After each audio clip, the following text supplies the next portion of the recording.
صبح کی نماز کے بعد دمشق کے لوگ بازاروں اور مکانوں کی چھتوں پر کھڑے محمد بن قاسم کی فوج کا جلوس دیکھ رہے تھے۔ دنیا کی تاریخ کا یہ پہلا واقعہ تھا کہ فوج کی قیادت ایک 17 سالہ نوجوان کے سپرد تھی۔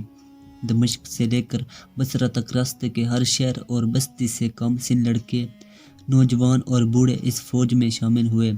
کوفہ اور بصرہ میں محمد بن قاسم کی روانگی کی اطلاع مل چکی تھی۔ غیور قوم کی ایک بے کس بیٹی کی فریاد ہر گھر میں پہنچ چکی تھی۔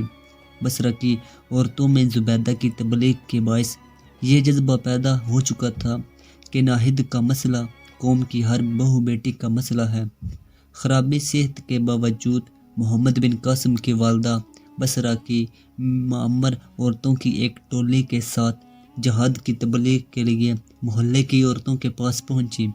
بصرہ کی تمام امیر و غریب گھرانوں کی لڑکیوں نے اس کی تقلید کی اور مجاہدین کی اعانت کے لیے بصرہ کے بیت المال کو چند دنوں میں سونے اور چاندی سے بھر دیا۔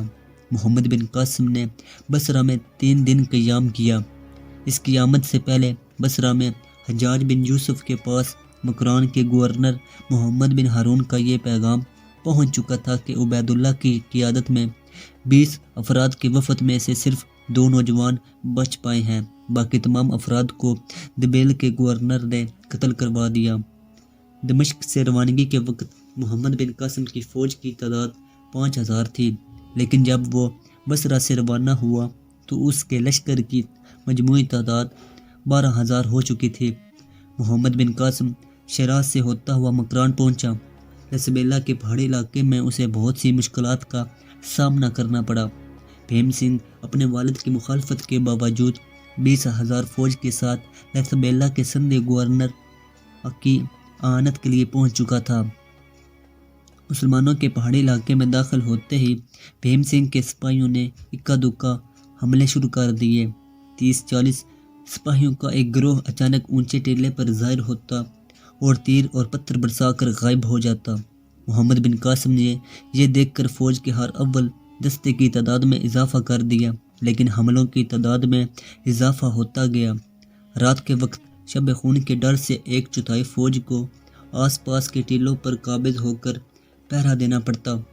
ایک شام محمد بن قاسم کو ایک جاسوس نے اطلاع کی کہ شمال کی طرف 20 کوس کے فاصلے پر ایک مضبوط قلعہ اس لشکر کا مستقر ہے۔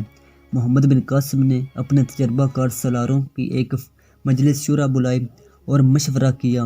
محمد بن قاسم نے کہا، جب تک یہ علاقہ دشمنوں سے خالی نہیں ہو، ہمارے آگے بڑھنا کسی خطرے سے خالی نہیں ہوگا۔ ہمیں پہلے اس قلعے کو فتح کرنا ہوگا۔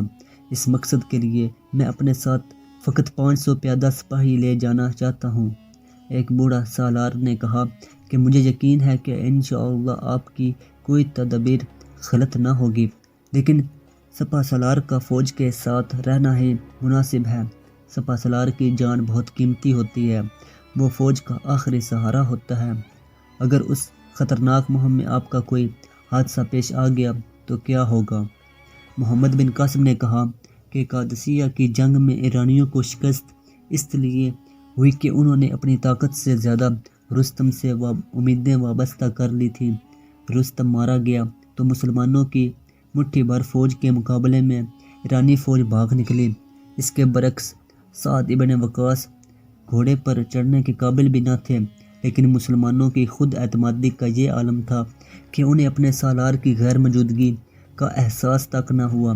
کافر ہمیشہ سپہ سالار یا بادشاہ کے لیے لڑتے ہیں، جبکہ مسلمان صرف خدا کے لیے لڑتے ہیں۔